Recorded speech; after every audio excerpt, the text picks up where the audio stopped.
Hi, I come to you in the middle of reading this Silver Surfer #1, and after having watched a theory video put out by Daily Nerd Drop 4 days ago. And I'm making this video because Daily Nerd Drop has been on an impressive sprint of making theory videos and amassing followers in a bubble phenomenon, growing very rapidly, and making theories that do not pan out and will not pan out. One of their theories that had the most traction and that garnered them the most followers was the theory that Henry Cavill would be unmasked as Ultraman in Superman. And his logic was Ultraman is clearly shorter than Superman as seen in the trailer, and Henry Cavill is shorter than David Cornsweet.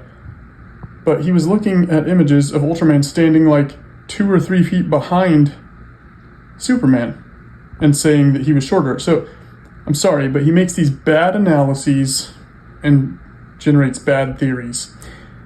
And on this video, he theorizes something about Dr. Doom and Tony Stark.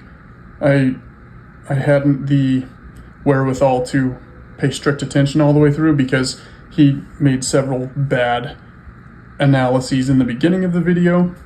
So I was I gave up on it and I was just reading while that was still playing. But I think that the essence of the theory was that Doom exists in the 828 universe. He has a history with the Fantastic Four. Spoiler alert for Fantastic Four First Steps, he showed up in that mid-credits scene so that Franklin could heal his scarred face so that he could then go to the 616 universe and appear as Tony Stark. And I think he also said that Tony Stark is Doom adopted by the Starks in the 616 universe from infancy, and that's why he never became Doom in that universe, because He Who Remains chose it to be so. All that said, Franklin wasn't healing Doom's face.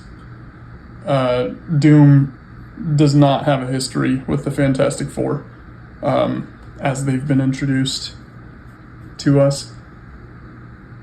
And Tony Stark isn't adopted. His father is Howard Stark. Fairly certain of all those things within these two universes. Further, I want to state something that I think that no one is catching on to. A theory that is just like there for the grabbing, but no one has brought up, except for me, like in some comment sections and stuff like that. But there have been, going back maybe 4 or 5 months, there were fairly supported rumors that Robert Pattinson had been meeting with Marvel for like a sizable role in Doomsday. And there has also been good reason to believe that Robert Downey Jr.'s return as Doom will not be a long-term installation. Doom, however, is likely to be a continuing presence in the MCU once introduced. So how do you solve for those two things? I think you solve for it by using Robert Pattinson and the rumors of his discussions with Marvel. And I think what you do is you cast Robert Pattinson as Christophe Bernard, Doom's protege, and you introduce him in the same movie as you introduce Victor Von Doom. Victor plays out his villain arc. We see, where he's been, what he's done in the shadows or whatever since before we met him. We find out his plan.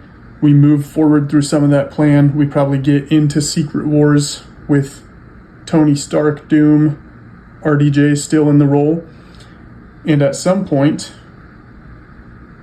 RDJ's Doom dies, probably at the hands of Christophe Bernard.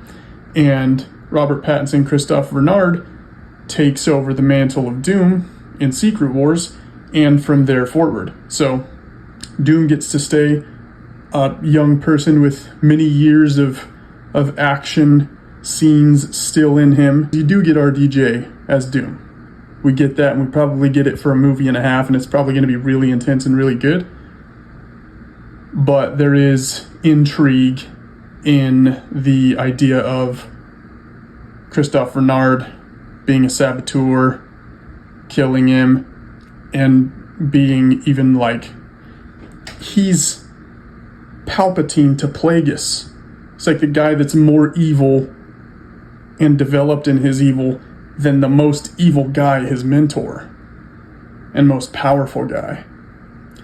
So he usurps. And anyway, I think that's an intriguing story. Sorry this was so long, but doing it stream of consciousness. That's not the right term, stream of consciousness. It's 3:45 a.m. Give me a break. Anyway, that's my theory. Daily Nerd Drop. Watch their videos because they're fun, but just don't believe anything they say. They're not making good analyses. They're not using reason. So that's all I have for you tonight. See you with a movie review on Thursday.